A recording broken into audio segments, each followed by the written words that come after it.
This week on The Splash, awards, charities, and breakfast were the theme in West Bloomfield this week. Then several students received scholarships from West Bloomfield's Police Foundation. And later learned all about Apple Island's original surveyors from the 19th century. The Splash is a production of Civic Center TV. We're a news magazine that covers everything, from local news to feature stories, all so that we can bring you the latest from the greater West Bloomfield area. And now, let's dive into The Splash. Welcome to The Splash. I'm your host, Jonathan Jackson, and as always, thank you for joining us. The Charity Cakes Breakfast returned to West Bloomfield High School and, similar to last year, helped to benefit our local youth within the community. Here's The Splash's Ben Goldman with the story. West Bloomfield High School hosted the second annual Charity Cakes, a fundraiser for 4 West Bloomfield organizations that share the goal of helping the community and its kids. Each group that's represented today that's getting some of these funds from this fundraiser, they do their own things throughout the community to benefit children. They're our future, so we want to invest in them. We're raising money for some great causes, and I'm glad to be a part of it. The 4 sponsors include West Bloomfield Youth Assistance, Optimist Club, Rotary Club, and Community Coalition. The key thing is that everything we do is for kids. The money that we raise, we spend on programs that help enrich the lives of kids. So that's what it's about. It's a lot of fun to see the kids enjoy getting pancakes thrown at them. And where else can you buy a ticket to a food fight? Come on. Not only did Charity Cakes serve as fundraising for these sponsors, it brought the community and kids a benefit together. Here in West Bloomfield, I think there are so many different groups and it's such a diverse background. So when we can do something like this that brings everyone together and it's fun and everyone could have a good time. And I love doing a fun event like this for the kids versus only doing programming. Charity Cakes was fun indeed, exposing the community to 4 great sponsors that aim to help and improve the well-being of its kids. Reporting for The Splash, this is Ben Goldman. Thanks, Ben, and thanks also to all the organizations involved in this year's breakfast. And if you'd like to see more from this segment, you can visit our website at civiccentertv.com/charitycakes. The Orchard Mall in West Bloomfield was abuzz last week with residents and officials from across the area taking part in this year's Michigan Week breakfast. And we now go to The Splash's Janine Kwan with some of the highlights from the morning. Each year, the greater West Bloomfield family gathers together for breakfast to honor the volunteers of our community who make West Bloomfield, Keego Harbor, Sylvan Lake, Orchard Lake, and the corresponding school districts so great. This year's 45th Annual Michigan Week Awards Breakfast was emceed by none other than West Bloomfield Fire Chief Greg Flynn, with the theme of Remember When. Awards were presented for volunteerism in areas such as Lifetime Volunteer Award, Environmental Stewardship Award, various scholarship winners, and the distinct Dr. Seymour Gretschko Youth Advocate Award, which was given to West Bloomfield High School teacher James Kokorin. The annual Michigan Week Awards Breakfast continues to be a staple within our community, as we are so privileged to be the home to such a large group of selfless volunteers. For The Splash, I'm Janine Kwan.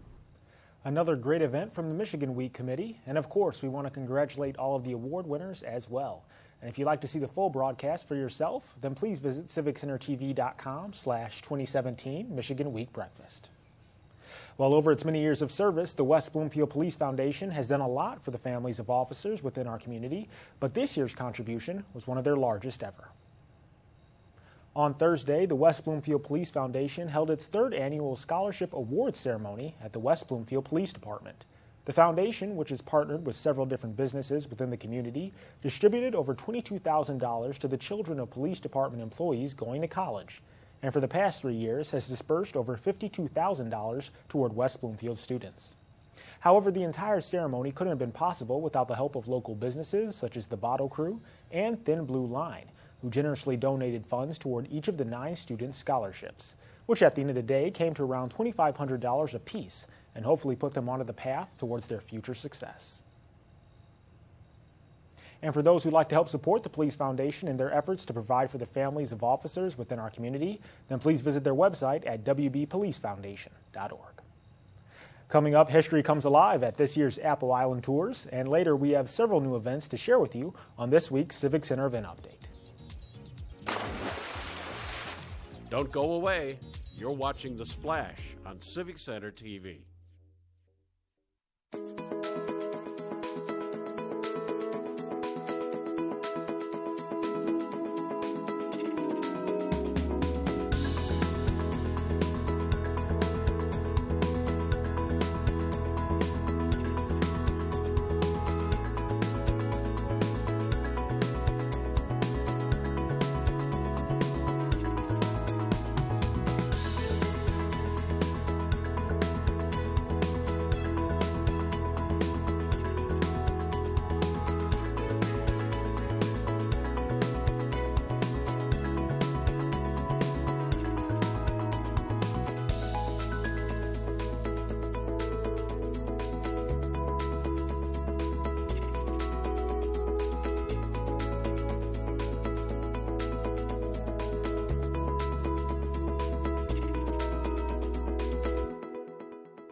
And now, back to The Splash on Civic Center TV.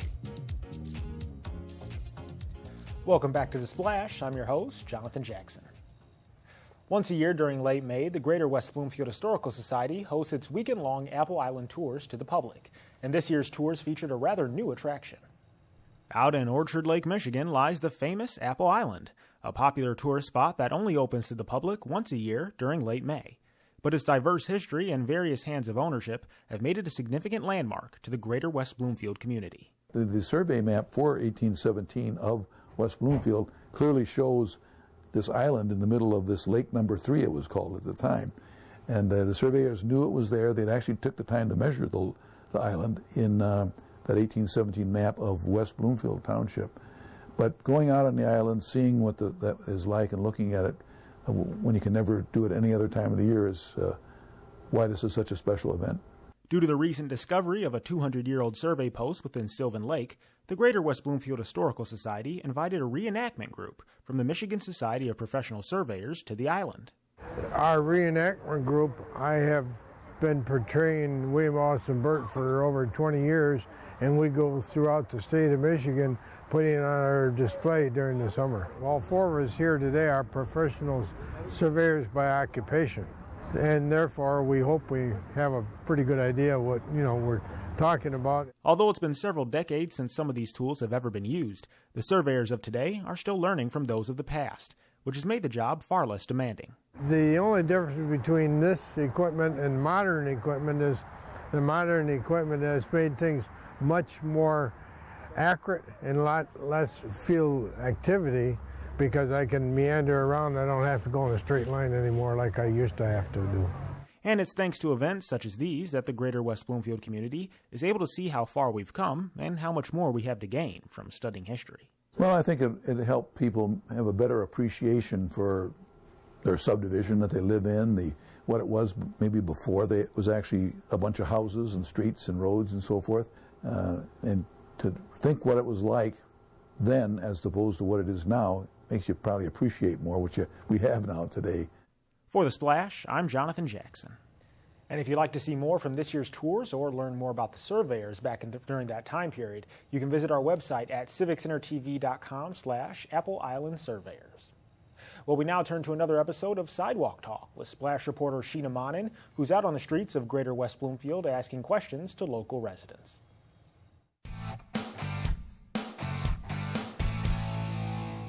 Hi, I'm Sheena Monin, host of Sidewalk Talk. We've got some great new questions for you. Come along and join us.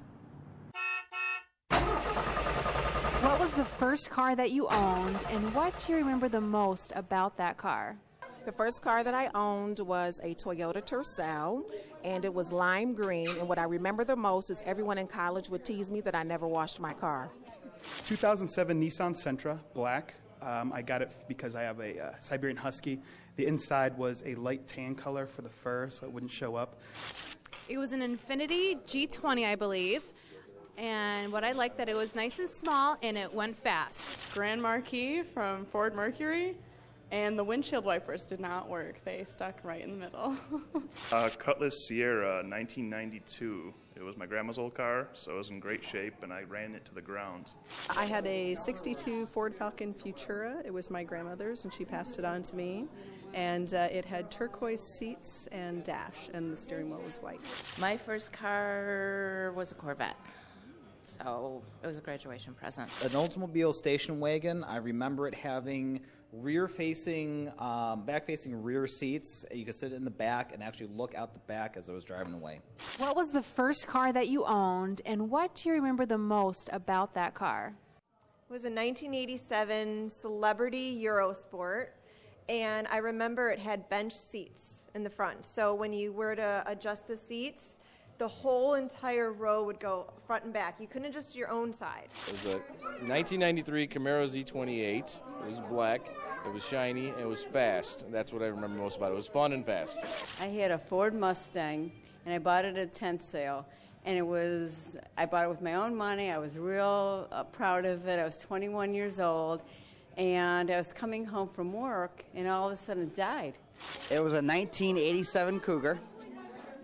And I had a big bass thing in the trunk, and it really clunked when I rode down the road. I had to turn it off, like a little switch off, before I got within a mile of my house because my mom didn't like it. A Colt, and it would stop in the rain. Something would happen to the electrical circuits that it would stop. So I would always pray, I hope it's not going to rain today. Thanks, West Bloomfield, for some more great answers to our questions. Join us again next time for more episodes of Sidewalk Talk. And if you'd like to see some of our other fun questions on the show, then please visit our website at civiccentertv.com/sidewalktalk. And now it's time for our Civic Center event update, where we provide you with all the latest that's happening around Greater West Bloomfield. And you can even stay up to date on all the following current events yourself by visiting civiccentertv.com/events. So without further ado, let's get started. The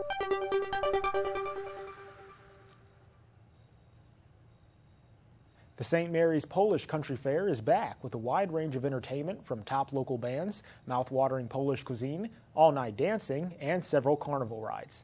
Hosted and sponsored by St. Mary's Preparatory, the fair is the institution's largest fundraiser and attracts more than 125,000 visitors each year. The event starts at 5 p.m. on Friday, May 26th, and goes on throughout the entire weekend until Monday, May 29th at 7 p.m. Also, parking is free, but the cost for admission is $6 per person or $12 per family. Coming up in June, the RCOC will begin working on another part of Maple Road from Apple Blossom to Drake Road. They'll be resurfacing and adding some major improvements, so please expect delays. For more information, go to the RCOC website. Why not bring up the whole family for a fun and interactive experience? It all starts on Friday, June 2nd at 5 p.m. inside Drake Sports Park, where you and your loved ones can touch cars, trucks, and all sorts of other vehicles from police, fire, or construction.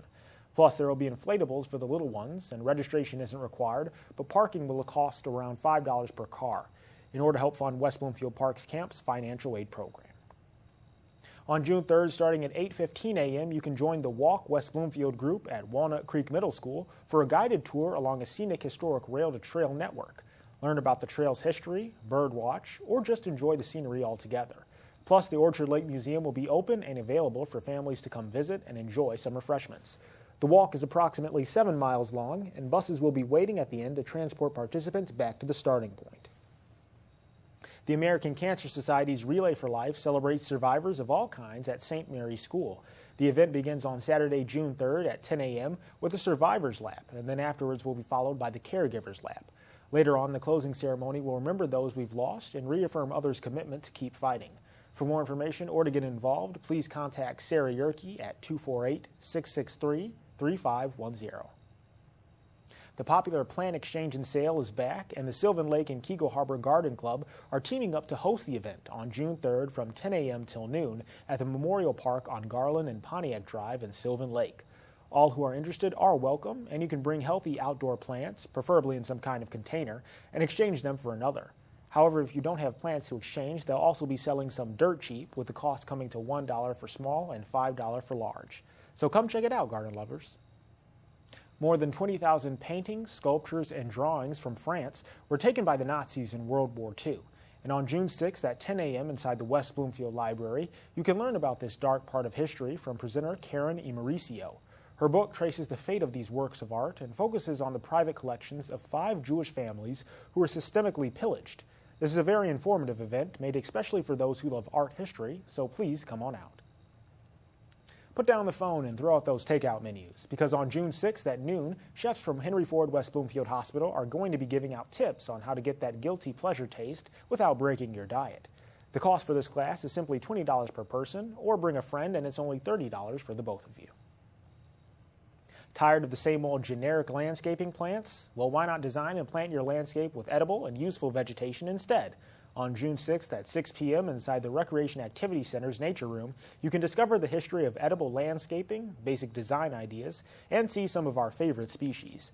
Then take a guided foraging hike to learn more about some of Michigan's wild edibles. If interested, then please dress for the weather, as this program will go on rain or shine, and the class is open to those ages 16 and older, with the cost coming to $7 for residents and $12 for non-residents. The musical festival known as Jazz-A-Lot returns to Temporal Israel on June 6th at 7 p.m. It features the multi-talented Dave Bennett, the fabulous Cliff Monnier Trio, and the young musicians of the Southeastern Music Academy Jazz Ensemble. Admission fee is only $30 and it's tax deductible, so mark your calendars today. Kick off the summer with a campfire overlooking Cass Lake at Marshbank Park. It all starts on June 9th at 7 p.m., where you'll learn about Michigan wildlife, sing some camp songs, and of course enjoy s'mores. Children must be ages 3 or older to participate, and registration is required. The cost comes to $6 per resident or $11 per non-resident, and the event goes on until 8:15 p.m. Twice a year, the Michigan DNR waives all fishing license fees, and West Bloomfield Parks is celebrating the occasion with its family fishing night at Marshbank Park on June 11th from 4 until 6 p.m. This program will be a catch and release of all fish, so you might want to bring a camera to document your successes. Staff will be on hand with a limited number of fishing poles and can provide you with hands-on instruction to get you and your child started. However, registration for this event is required, and no on-site registration will be offered either. The cost is just $9 per resident and $12 per non-resident, and afterwards dinner will be served at the Maple Ridge Shelter. Come and discover the fun of paddling on the beautiful Cass Lake at Marshbank Park on June 14th. While there, you'll receive a brief lesson on how to successfully enter, exit, and paddle your watercraft, and our naturalist will accompany you as your own personal guide, with all equipment provided, including a life jacket. This activity is for those ages 18 and older and begins at 7 p.m.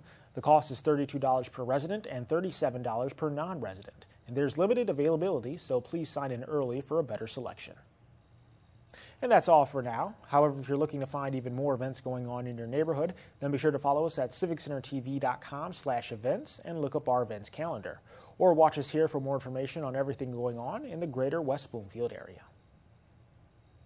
Well, as we head into the break, stay tuned, because afterwards I'll be talking with a young family from West Bloomfield who created their own nonprofit organization.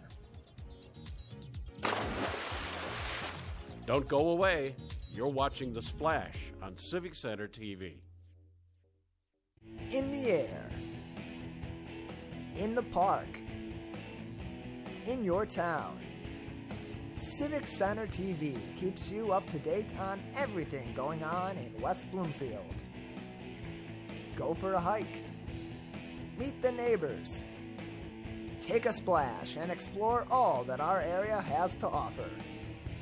Civic Center TV, television that's close to home. Civic Center TV has gone social.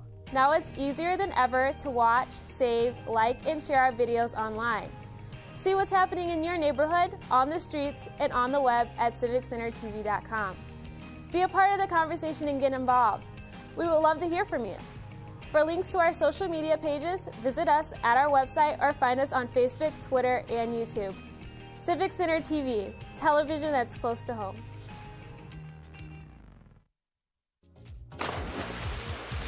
And now, back to The Splash on Civic Center TV. Welcome back to The Splash. I'm Jonathan Jackson, and my guests on the show this week are Tyler and Evan Kramer of the D.R.E.A.M Foundation, which is a nonprofit organization located right here in West Bloomfield. Gentlemen, thank you for joining me. Thank you for having us, Jonathan. Good afternoon. Well, it's a pleasure to have you both, and you're, like I said earlier, with the D.R.E.A.M Foundation. And can you tell us, what is that and what is its mission? Yeah, so D.R.E.A.M is our family's 501c3 nonprofit organization, and the word D.R.E.A.M is actually an acronym, and it stands for Diabetes Research and Education Advocates of Michigan. I know it's quite the mouthful, but we thought it was a great fit.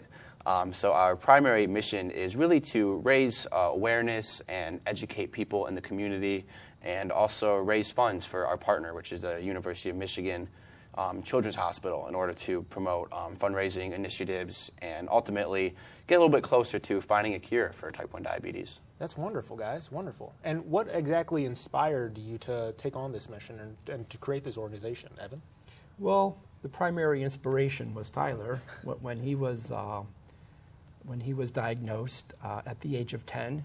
It was a reflective period for me, as I grew up in a household where my brother and sister had type 1 diabetes.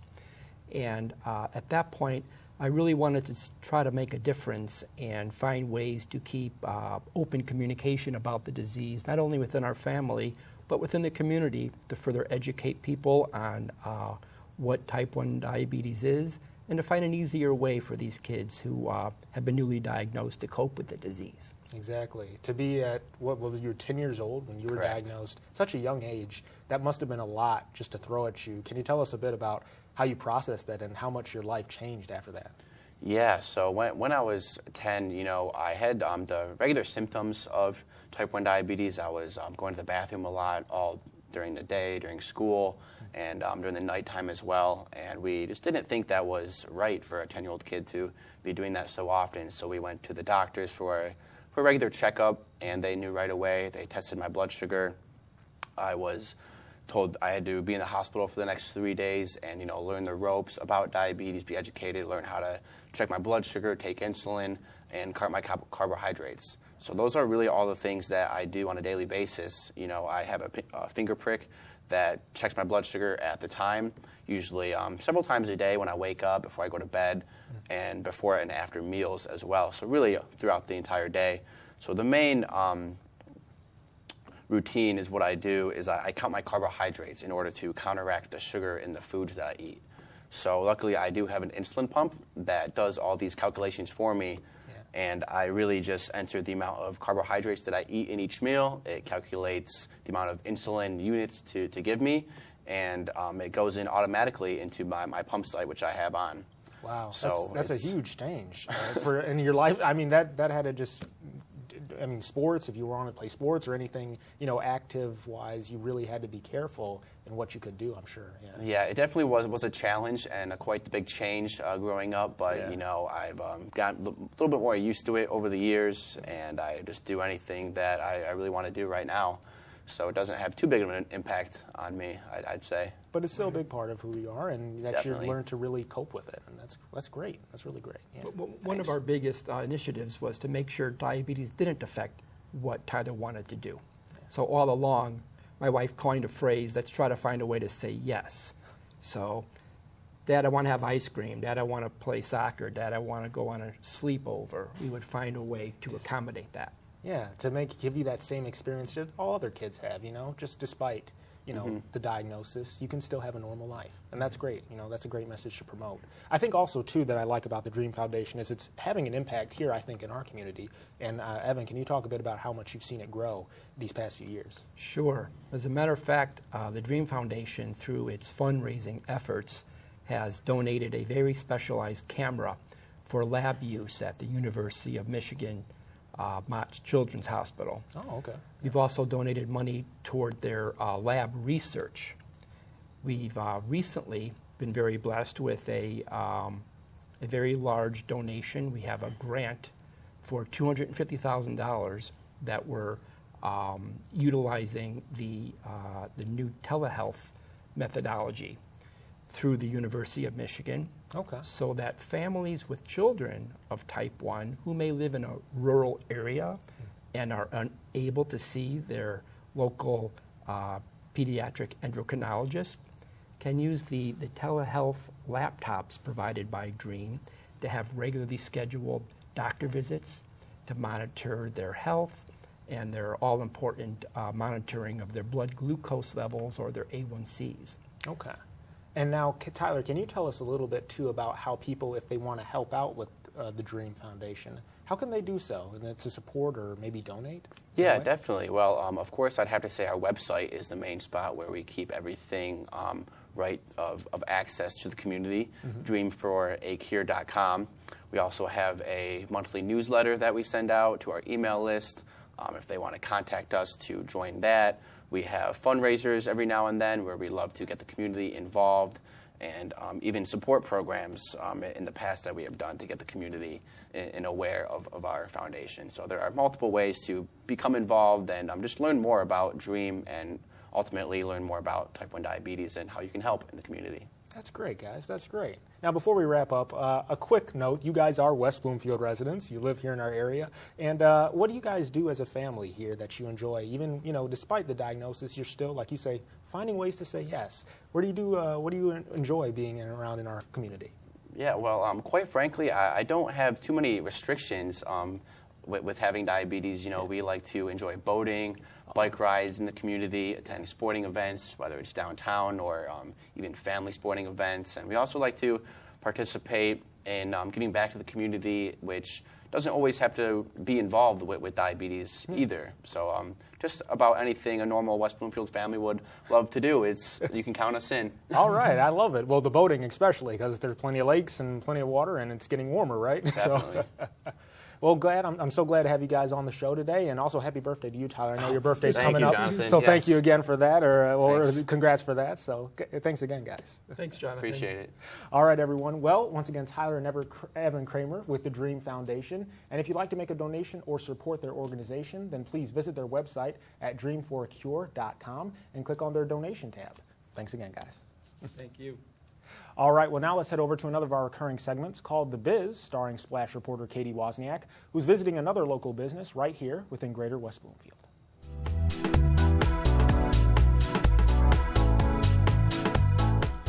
In this edition of The Biz, we visit ActiveRx to find out why it is important for seniors to be active. Well, interestingly enough, seniors need to be active for a variety of reasons. The first and foremost is that just because you're getting older doesn't mean that your physical function, your ability to do the things you used to love, the ability to carry a grocery bag on your own, the ability to get in and out of the shower, in and out of the bathtub, in and off the toilet, just basic life things. I think the biggest thing is quality of life.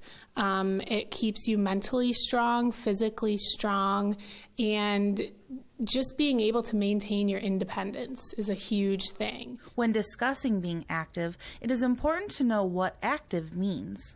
When we talk about an active lifestyle, we're talking about cardiovascular, right? Getting on a treadmill, basically getting that heartbeat up and getting people moving. But specifically, we're talking about resistance training. And Mark explains that resistance training is essentially strength therapy. Resistance training is any mechanism that you are going to push against. So in other words, if you're using small hand weights or if you're using big machines, anything along those lines that you do repetitively to help build muscle. That is, people think of a bench press, people think of a leg press. All of those are resistance trainings. You're pushing against something repeatedly to help build your strength. And what strength therapy is it's essentially that proactive approach to medicine. We would rather get to a patient proactively before they have that catastrophic fall.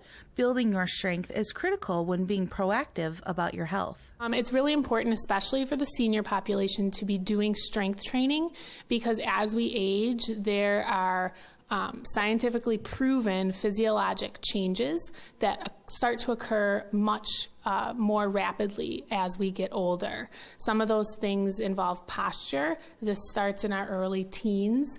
We start to lose strength. We actually, muscle fiber size and the amount of muscle fiber we have starts to decrease after the age of 60.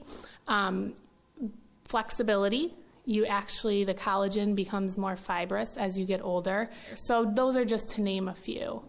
And it is never too late to live an active lifestyle. The biggest thing is especially balance and strength. It's completely a practiced skill, and it's something that can be retrained and regained. So I think seniors sometimes think, oh, I'm 85, I'm 90, that just is what it is, and that's really not the case. At any age, the data suggests that it doesn't matter how old you are, if you start to do resistance training, you're going to have positive impacts on the body. Having the power to choose how you age is a large task, and getting motivated is the first challenge. Unfortunately, the seniors, getting them out and getting them active is the biggest part of the challenge. So what we encourage people to do is to do it in groups. Do it in small groups. Do it so it's fun. Do it so that you get a book club out of it, a coffee group, a breakfast group, whatever it is, something that keeps you motivated and continue to do it. You only need to do it twice a week for 30 minutes a day to have a true positive impact on your life. For The Splash, I'm Katie Wozniak. Thanks, Katie. And to see more episodes of The Biz on our website, please visit civiccentertv.com/thebiz. And now it's time for our final segment on The Splash called Person of the Week, where we recognize those within the community who are either inspiring or providing toward others. And this week we have two recipients named Christy Brennan and Catherine Hansen, who are the co-owners of Made Studio Market in West Bloomfield.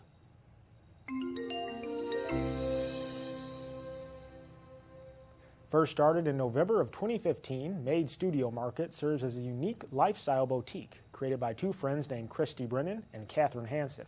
As residents of West Bloomfield and fellow art lovers, they decided to open their store within their hometown in order to help support local artists and vendors throughout their community, which not only provides customers with an authentic homemade product, but also gives back to the economy.